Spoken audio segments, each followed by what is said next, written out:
Welcome back to a new TechBomb podcast episode. In this one, I speak with Nigel Stevens, the founder and CEO of Organic Growth Marketing. Organic Growth Marketing is an agency that helps companies scale their organic growth efforts. He was also the former head of SEO and growth and community evangelist at BigCommerce. In fact, you can still find blog articles on the BigCommerce blog from Nigel. He's been one of my long-standing friends who I have regular conversations with and discuss SEO matters and exchange notes. In this episode, Nigel and I speak about the idea and concept of SEO forecasting, what it means to have good versus bad SEO data, and how to help and manage the expectations of companies when consulting. Make sure you listen to the end, give me a thumbs up and or a like, and make sure to subscribe to the TechBound Podcast YouTube channel. Enjoy. 3, 2, 1. Nigel, welcome to the show. Good to have you on. Thanks. Good to see you, Kevin. Yeah, likewise. Appreciate your time. And I wanted to jump right into the topic. I riffed off a lot in the past about things you can and cannot prove with data, SEO forecasting, all these kinds of topics. So let me ask you straight away, like, how should SEOs think about using data in general? Well, I think there's sort of an error of extremes on either side of the spectrum. Some people sort of say, look, like you just can't predict SEO. There's too many variables. There's nothing you can do. And then they get out of having to be accountable for a growth number like every other channel. But then the opposite fallacy is trying to predict like how much revenue and traffic can we get exactly during month one of our SEO efforts. So it's sort of about recognizing what data does and doesn't tell you. Like in my view, it's you can look at, okay, here's an opportunity for a space. We can more or less size that up within a certain degree of variance and then know that over a longer stretch of time, we'll get there. Like I've built models before where I sort of conservatively predicted that, let's say we'd get to 50,000 in 10 months. And in the first 3 months, we were slower, but then we got to 100,000 in 8 months because I was being conservative in the long term. So I think it's sort of about thinking through sort of the time horizon and what it can and can't tell you. I'm all with you there. I recently wrote an article about SEO forecasting and had exactly that kind of point, right? Like it's basically like one of the bigger points I wanted to make just about SEO in general. We have to be somewhere in the middle, right? Like some people completely use it as an excuse and say SEO is completely uncertain. Like anything that we do is just like a good guess. And other people are like, no, we can forecast everything exactly. And as ever so often, the truth is probably in the middle. So how do you approach these conversations? You work with a lot of very big brands out there. I'm sure you routinely have that question: what can we expect from SEO? How do you answer that? Like, what are your first maybe 3 steps, even just in your head, to come to a response to that? Yep, I'd say what I do is I size up the opportunity in terms of the traffic in the space. I get a feel for the baseline. So where are we at now? How much more room is there to grow? And then I need to understand the value of the traffic. And that's the most important thing. And then when I even say sizing up a space, I don't view all traffic as created equal. I'll usually say, okay, here's sort of like our core topic, and then sort of 1 step removed, and then 2 steps removed. So a lot of the time, content people sometimes focus on that third bucket of what are all the fluffy topics sort of vaguely related to our core product that you can sort of come up with endless topics on. And if you have a traffic goal around that, it's not going to be the same as like a third of that amount of traffic for your core segment that converts better. So I'd say knowing those few things, and then the next step would be sort of in the vein of humility of not saying, here's the amount of growth we're going to get, building a low and a medium and a high model. So you're sort of saying, hey, there's so many things that go into this. What's our bandwidth going to be? How fast can we build topical authority on this? Will you actually do what you're supposed to do? And then between all of that, you can sort of say, okay, even if worst case scenario, we should be able to at least get here, but there's a ceiling even higher. So walk me through that. How do you size the potential for a company or the potential traffic? Yeah, so at some point there will be tools that render everything I'm saying obsolete, and you'll click a button. Fortunately or unfortunately, I guess for me, that isn't the way it is now. So usually what I'll do is I'll get a feel, like if I'm just looking at, let's say, for example, bicycle helmets, I'll look at, okay, for a few top websites in that vertical, what are aspects of the bicycle helmet vertical? and just looking at a combination of tools like Ahrefs and SimilarWeb, how much traffic are they getting? So then I'll say, okay, within the actual topic of bike helmets, where there's a transactional intent, let's say you sort of see that there's approximately 40 to 60,000 visits a month. And I would probably even get more general because there's a decent amount of variability there. And then I would move on to the next one. So let's say I'm talking about the topic of biking and I want to drive anyone to my site who has questions about biking. Then I'll find some sites that are kind of a proxy for that, like biking blogs, maybe REI has a section on their blog that has something to do with bikes, and sort of between those, a few different sites and cross-checking SimilarWeb with something like Ahrefs, you can get an estimate of, okay, if I know that these sites get about this much, let's say maybe we think the opportunity is 10% more than that, then that's the opportunity size there. How do you determine how much of that opportunity can be translated into relevant traffic or even just straight up dollars? Yeah, so I think what I usually do is assume a conversion rate for each segment of traffic. And I base that in part on as much existing data. Like the easiest existing data is if you already have, pages on your website, how do those convert? And then even some sort of a very general heuristic for higher intent keywords, if they don't have much organic data, I'll just take the homepage conversion rate and apply like 60% to that, because that's generally like a mix of branded traffic and people that know exactly what they're getting. So if you think that high intent traffic is going to be even like vaguely similar to that, cut it in half, give it 60%. And then I'll do similar for every preceding segment. I'll see if they have something existing. And if not, I'll just make a conservative estimate. Like I think my go-to is for sort of tier 3 traffic, something like, 0.3%. And for tier 2 traffic, 0.7%. And I'd love to be pleasantly surprised if that's underestimating it. And that's the point of a model. It's to account for different outcomes. Right. And I think that's really important. A lot of people miss that point of providing different types of scenarios. So how do you do that? How do you know how much under the neutral forecast a conservative scenario would be? And how do you know how much over an optimistic scenario would be? Yeah, well, unfortunately, I don't think there's like some exact magic answer to that question. So I usually look at, it's sort of a combination of intuition and just taking the conservative estimate of everything. So like, I'm pretty sure that there's 50,000 visits in this segment, but let's just say there's 40. And I'm pretty sure it can convert at 3%, but let's just say 2%.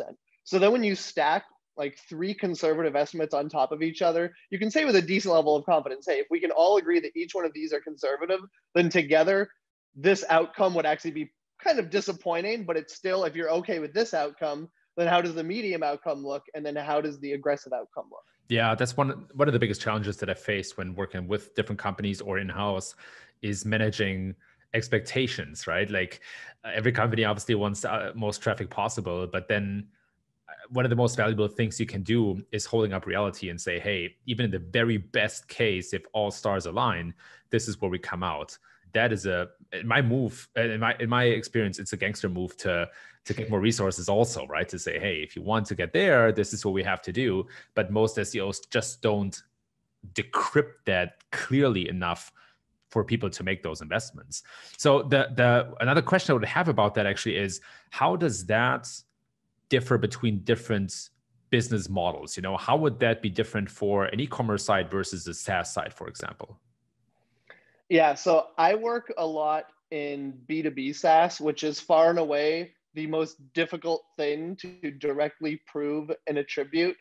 And I think the answer to that question would be basically the shorter the sales cycle and the more direct response of a business model, the easier it is to justify, because you're not having to make assumptions that move further away. Like I've worked with companies that are big and worth $1 billion, and they can basically not connect the dots between their on-site traffic and their back end really well. So you sort of have to settle for 2 things. One is micro conversions, and 2 is just a belief that if we increase our visibility across these topics and our leads and revenue trend in the right direction, that we are willing to invest in the correlation there, even if we can't prove it. And that's an extremely unsatisfactory answer, but I think the resolution for that is relying more on micro conversions and filling those gaps as much as you can.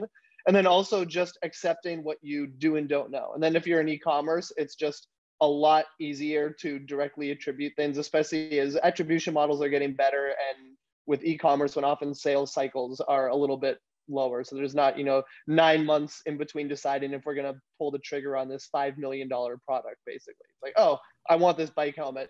I'm going to buy it.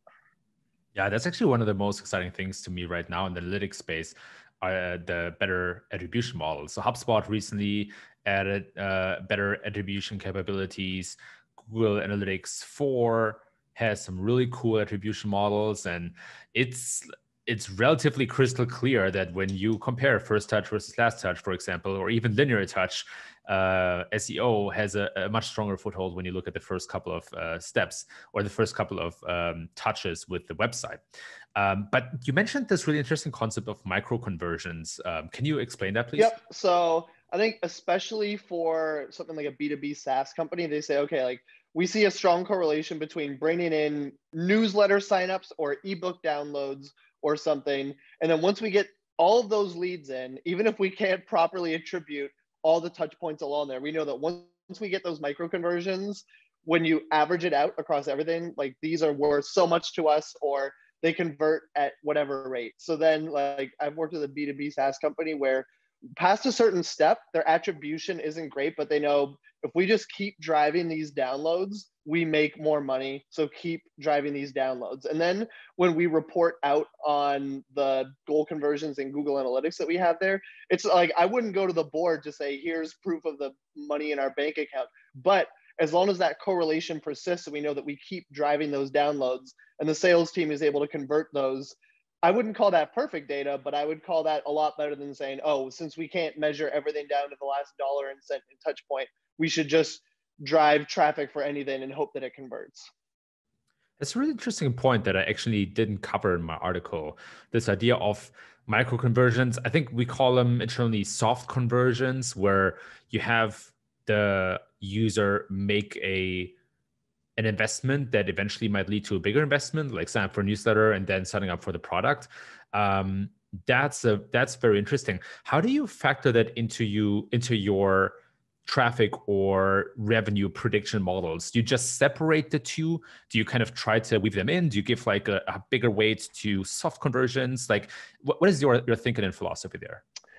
Yeah, so usually when in my own business model, because we work with companies, we're an external entity, and when I start out, I'll build a model based on one metric and $1 amount tied to that metric. So if at the beginning you can say, hey, we know that we're driving this many leads, and that's further down the funnel, then I'm not even going to model out the micro conversion. And instead, what we can do later on is we can use the micro conversion as a leading indicator. So if it's easier as as an SEO and content or whatever org to just track that, then we say, hey, we know that approximately 40% of these convert into MQLs. Therefore, here's our goal for this. But when you're trying to size out the business opportunity, I think CEOs would be very right to sort of push back on, like you're trying to sell me on this sort of bigger investment with a big ROI, and we're talking about people hitting click on a download. So I think it's about at first trying to really boil down to what's the value of this, and then the micro conversion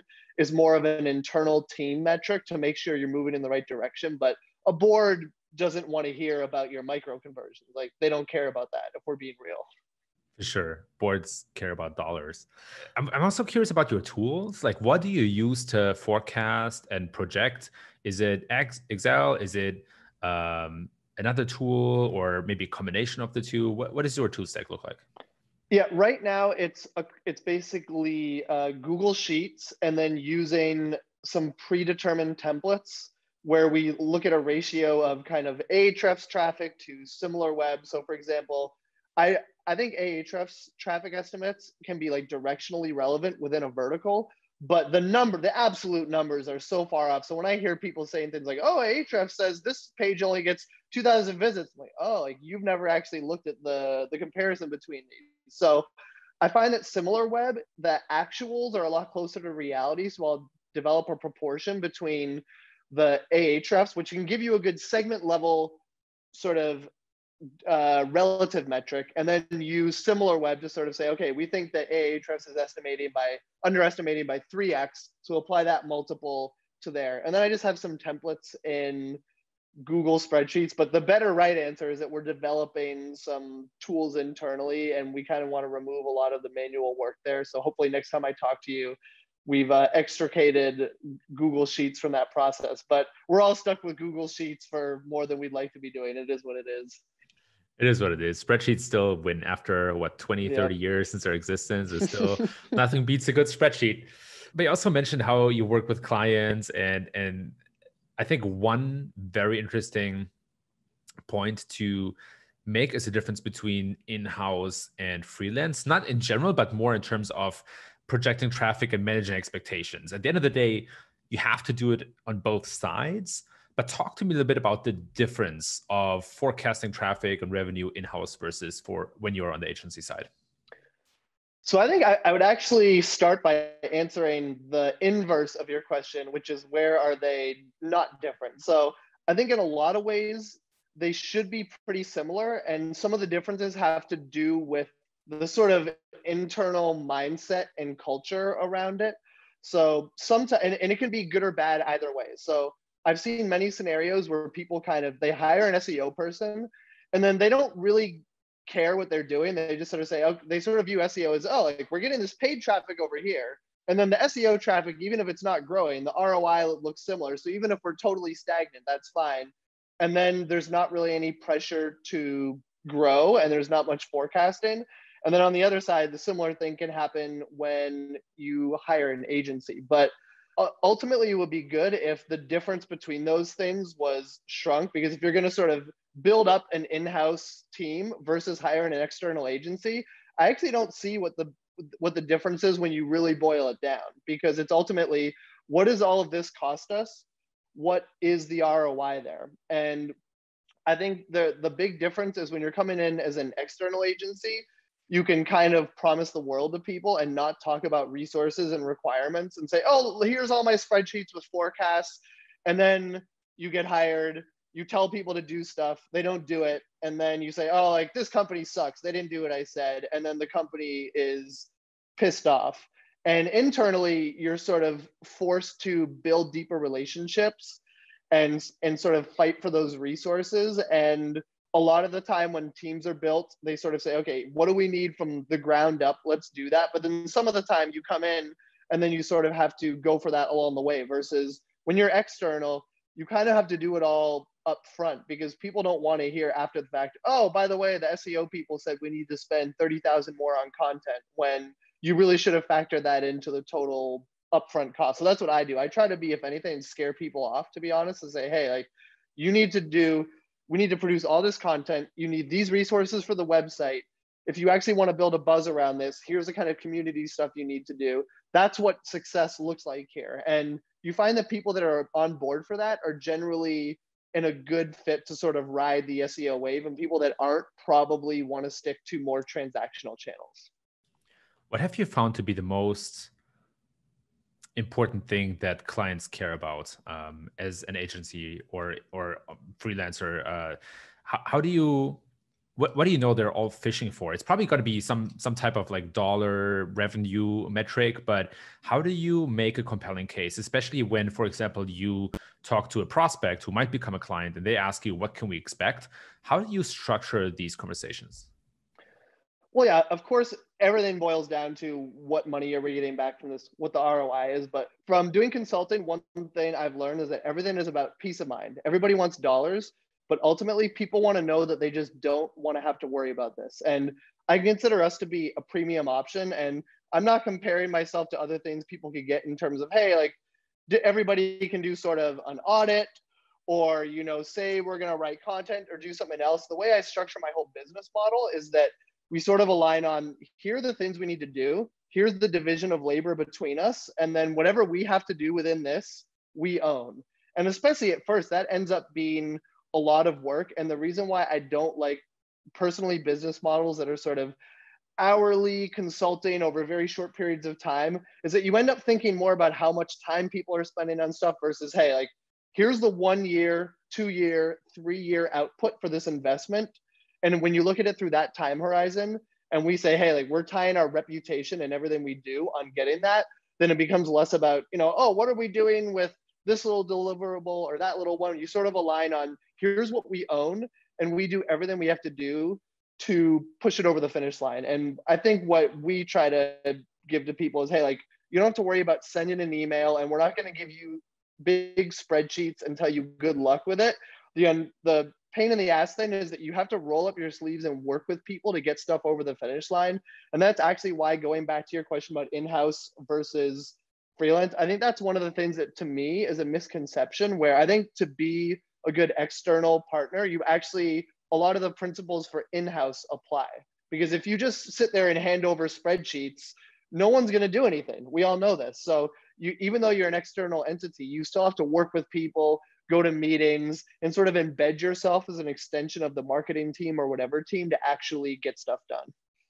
That's why I prefer retainers much more over the hourly model, because otherwise, as a freelancer or a consultant or agency, you're much more concerned with how many hours can I spend on this than what is the actual value that comes out at the end of the day, right? It's the same principle as putting output over input, right? Like that's one of the cultural differences between Germany and the US, is that in Germany, it's much more important how long you're in the office. In the US, it's much more important what you can get done at the end of the day. Nobody, quote unquote, cares as much, right? And I think it's the same thing with the agency side, right? That model works much, much better if you are going for results than actually the hourly model. But coming a little bit back to SEO forecasting, how do you use forecasts and reports to retain clients? And I want to lay out my thinking process here a little bit. So at the beginning of the year or at the beginning of the relationship, you come in with a forecast or a projection of the opportunity, potentially even of the dollars that can be attained. And then say you spend 6 months, 12 months with a client, and then their contract is up for renewal. How do you then evaluate the forecast to potentially retain the client or to kind of steer that conversation in a certain direction? Yeah, I mean, I think I would say that if you get to month 12 and you're sort of looking at it from scratch and no one has any idea how they feel, then the writing is probably on the wall and it's probably not going to work out. So I even think about reporting where, and this is something I've had to learn the hard way, to be honest, where it's very easy for me in my head to see, oh, I know all the things we're doing, and I see that things are going up. And even though I can attribute the correlation between specific things we've done and specific positive outcomes, like I would sort of be lazy in reporting and not put some of that stuff in there. And then after a little while, people would say, hey, we see things are going up, but like, what are you actually doing? And the sort of defensive part of me reacted negatively and was like, what do you mean? I'm the expert. Things are going up. What other questions do you have here? But then I realized that that was a totally reasonable question and I was totally in the wrong. So one of the frameworks for our reporting now is sort of is reporting on cohorts. So let's say pages that we've published during certain months or quarters, showing those over time. So instead of people wondering, hey, like, how do we know this isn't stuff we did 2 years ago or something, you can show, hey, here's the sort of trend line. And here's how these different cohorts of our efforts are going up. And then another one of our workflows is optimizations that I think is actually really underutilized. People kind of push out content and then, as Jay-Z says, on to the next one. But a lot of the time when you view your cohorts and you go back and then you optimize some of those, we follow what we call optimization cohorts. So we can look at, for example, hey, the pages that we optimize that cohort in March, here's what that looks like over the following 3 months. So then anyway, when you end up getting to month 12 and you can sort of see, here's what our forecasts were on a quarterly basis, and here's what the output was, and you have every single month and quarterly report leading up to that of showing, here's the way that our efforts have contributed to the bottom line. It's less sort of like a Steve Jobs iPhone unveiling thing out of nowhere and more sort of, we've been building up to it and there's sort of an expectation of what we are or aren't getting. So instead of just measuring the total traffic, for example, or even the traffic per page type, you would then measure the traffic for either new pages that you created, new content you created, or pages that you optimized. How do you measure that? Like what does the operational part of that look like?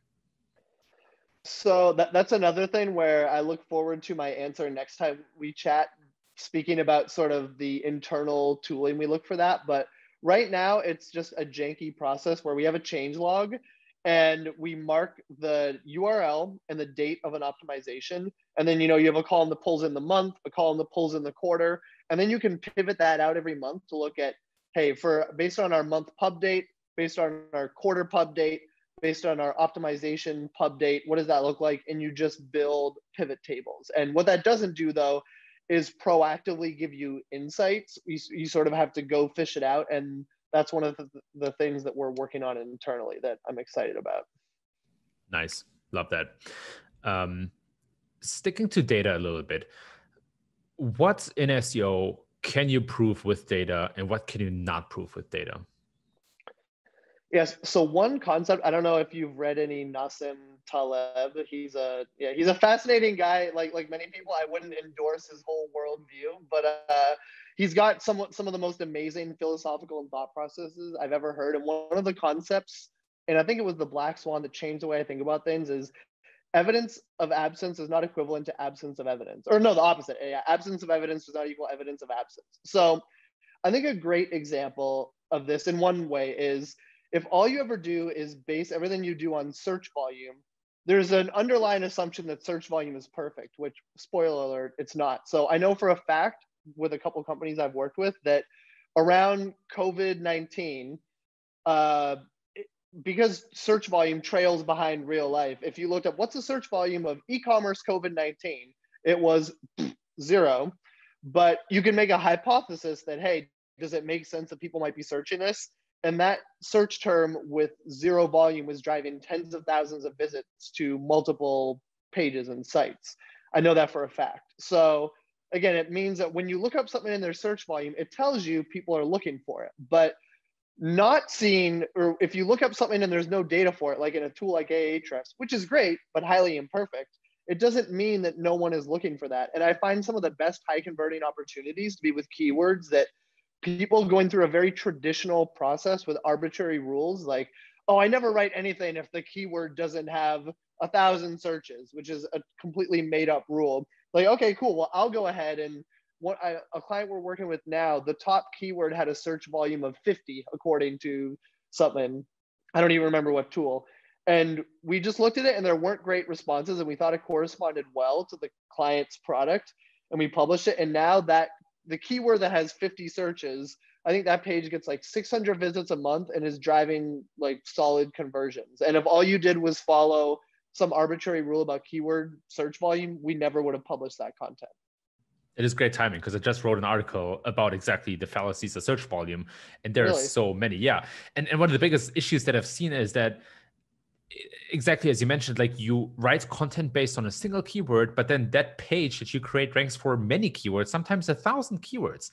And so the way that we forecast traffic based on a single keyword is fundamentally flawed. You just have to open Search Console, filter by a page, and then look at all the keywords that get impressions and clicks, and then you have the actual sum of the potential search volume. And then you also remember that even in that method, Search Console is like a fraction of a fraction. You're not getting everything from Google. So it's a reminder that SEO is a combination of, it's a process of combining a bunch of imperfect data sources. Like you have your sample GA data, you have your sample GSC data, you have your third-party data that's great for competitive insights, but it's highly flawed. And it's about putting all this together and coming up with a hypothesis. And I think people who do SEO not thinking in terms of hypotheses and confidence intervals is a flaw, instead of saying, oh, this caused this, or that will happen, or that won't happen, which in an opaque world of a search engine as complex as Google is kind of ridiculous. 100%. To me, that awareness was probably a moment that changed my thinking about SEO the most, when I realized exactly that. So how has that impacted the way that you think about SEO? You talked about confidence intervals and hypotheses, and just, I would interpret that as just like being very humble about your recommendations in general. But how do you think that SEOs should carry themselves, given that all of our data is pretty much very imperfect? Yeah, so I think an example that jumps out to me is that I'm very glad that the concept of search intent has become a regular part of the SEO lexicon. So instead of people talking about keywords, people now talk about search intent more. However, there's a false equivalency where people search a keyword and they look at the search results and then they say, oh, based on my interpretation of these results, the intent is we need a landing page. And to me, that's a case of absence of evidence is not evidence of absence, where I've actually worked with a couple of companies where we saw that the results were dominated by a certain type of page, but we just had a fundamental hypothesis that the full intent wasn't being served. So if you just look at everything that's ranking for a keyword, you can of course say with a higher confidence, yes, the intent steers towards this. And then with a lower confidence, I could say, I think if we publish a different type of content, it could rank, but it doesn't mean that it absolutely will or it absolutely won't. Like an example is with Hotjar, a company I've worked with for a while.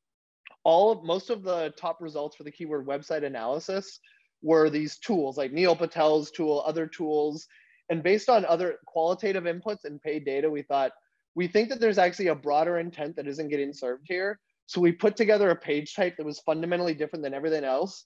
And now that drives more traffic and conversions than almost everything else. And it stands alone on the search results page. And I can pretend to be a genius for doing that, but really we just made a hypothesis and it happened to pan out. I've made other hypotheses that didn't pan out, but I think the key is to challenge sort of what everybody else is doing and sometimes be willing to say, I think that everything that's out there doesn't prove that something else couldn't work. How do you formulate these hypotheses and how do you get buy-in for them or to execute on them? Yeah. So I think the first thing is you have to develop credibility. So tactically speaking, I wouldn't go in from day one and go for a home run that I'm not sure about. That's why in our own model, what we do is we go in, we look for low-hanging fruit, pages that are kind of almost on accident, match an intent, but the title tags off, maybe they're missing a couple of key little questions there. Like we worked with a company starting in September that I think we saw like a 40% increase in traffic after September. And it just because they'd published a bunch of content that wasn't super well optimized. So we went in and saw immediate results. So after you do that, then when you go ahead and say, hey, we think that this might work. And even if, I think that the other key is that if you say, okay, even if we're not able to rank for this component of the traffic, we'll at least capture this component of the traffic. And once you fundamentally shift someone's thinking from like experts have to say what will or won't work in a certain time frame within 100%, you can frame things as, hey, here's what we've done that's worked. If this works here, it's going to have a huge result. And if not, we think that this effort is worth a lower return. So we think that it's worth it. Nice. And then how do you, I mean, given that a lot of our data is imperfect, how do you sell that to clients? How do you get them excited? I mean, we talked a little bit about even if you don't get the full piece of the cake, at least you get some piece of the cake. Like, what does that look like in terms of how do you communicate that to the client? Like, do you have a big spreadsheet where you separate some of the possible traffic out? Is it more like a narrative that you send over? Is it a presentation? Like, what does that look like in the moment? Yeah, so it's some weird mix of all the above, where, like as we mentioned, everything lives or dies by spreadsheet. So I have a spreadsheet, and then I'll usually talk through it and then actually force myself to write up a document that summarizes it. And again, in terms of getting buy-in, I like to sort of stagger my bets across different things. So I'm doing Q1 planning with a couple companies now, and I'll sort of go with, here's this higher impact, higher confidence opportunity. Here's a higher confidence, sort of smaller volume opportunity. And here's the weird thing that we're also making a hypothesis about other channels. Like, for example, you can make a hypothesis about digital PR and say, hey, we think that there's not a ton of search volume associated with this, but we think that if we can, ladder up in terms of digital PR and get some people to bite on it, we'll be able to generate more brand search volume, which will help us across the board. So, and then when you tie it into the big picture, you're not telling people in a vacuum, hey, do you want to do this weird thing that may or might not work? It's, here's all of these things. Collectively, they are going to drive at minimum this. And you view the kind of lower confidence activity as more of a, if this works out and it's less, we're happy with the cumulative result of everything, but this is the cherry on top. Talk to me a bit about Q1 planning. How do you think about planning? How do you go about it? Yeah, so what I like to do is sort of going into a year, look at what are all of our sort of underlying goals and things that we're working towards, and then revisit those on a quarterly basis. But then also every quarter, challenge myself to sort of look at everything from scratch and say, hey, is there anything we're totally missing here? So one thing we'll do is we'll talk to clients and ask them a couple questions, like even in the form of a survey to say, like what is your business focus for the quarter moving forward, and what have you learned as a business? And I think a gap that many people who work in SEO and content or in organic miss is taking insights from other aspects of the business, whether it's sales, product marketing, research, whatever. So a lot of the time there's people working on these things and learning, and it gets incorporated into, sales collateral and that kind of thing. But those learnings don't make their way to SEO. And similarly, if you work with an external agency, it's that much more likely that they're not going to get critical kind of business context. So having a dialogue with a survey and, within a couple of meetings with a client, and then looking at, okay, if we look at our goals here, which are increase our visibility across this new topic, something that's new to the business, and then here are these things that we know drive conversions, that there's room to improve there. And then maybe there's another objective. Maybe it's, we know that to rank for these other things, we need to acquire links or do something else. Then we can put together a plan where we align every project to the objective, and you've already aligned your objectives to the bottom line and what that's going to look like over the next year or so. Nice. I think that's a really great wrap up for this conversation about SEO forecasting, data, expert fallacy, and so on. But I don't want to end the conversation without going through 3 rapid fire questions, if you're up for it. I'm up for it. Let's do this. Cool. First question. What is something weird about you? I have brought my cat Benjamin with me from Arizona to California, from California to Thailand, and from Thailand to Spain. So I feel like that pretty well qualifies as weird. So Benjamin has seen more of the world than most people, is what you're saying. Yeah, definitely than most Americans like myself. Most traveled cat in the world. Number 2, what have you changed your mind about recently, say like in the last 6 or 12 months?